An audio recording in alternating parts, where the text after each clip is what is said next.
Weekly recap.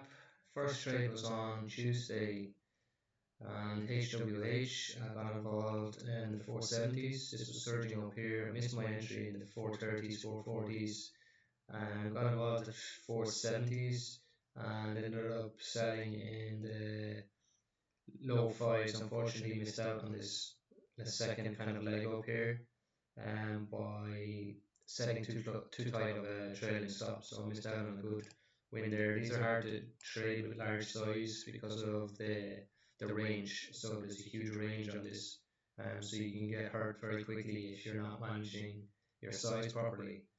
Um, then you can see then that the next couple of days that it kind of leveled out here, had a little spike, but came back down, and then the day three pre-market it surged back up towards the highs again. So a lot of volatility and range on this one, but not necessarily the easiest one to trade. Then coming into the next day, we had STI. This was my short, day one short. So it's just coming into the open. It had this surge pre-market and kind of failed it, and it just looked like it was gapping up way too much for it to be able to hold on to it. And so I got short here quickly out of the open and covered down here in this area, as it was turning. So potentially an option for a bounce, if I'm getting in here for a long. And so it's just something to think about. Um, then we had, I forgot to mention actually, PGN on the first day was a loss, which triggered my max loss. So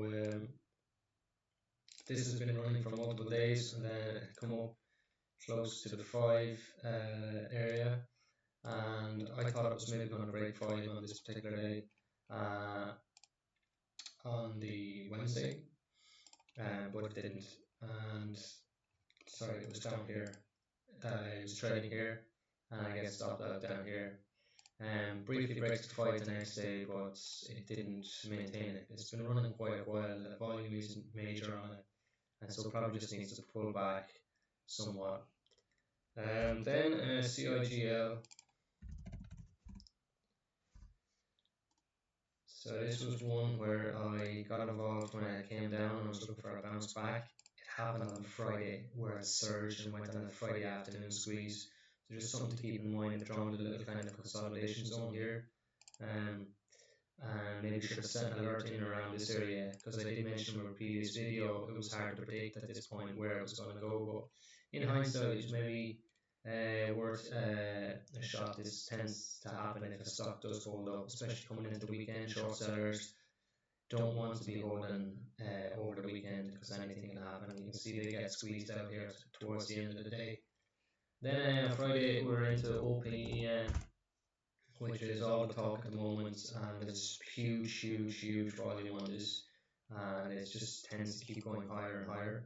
But there was a nasty pullback here, as it was kind of closing this gap. So the stock seems to be just closing the gaps all the time. So it's behaving like a large cap, and how the institutions like to trade, where they get involved on where it comes back to the prior day close. They don't like to probably get involved up here, where everyone else is kind of thinking it's going to go crazy. They're probably selling here, sell, and they're buying back down here, and they're going to push it up and just keep picking it up and selling it in that kind of manner.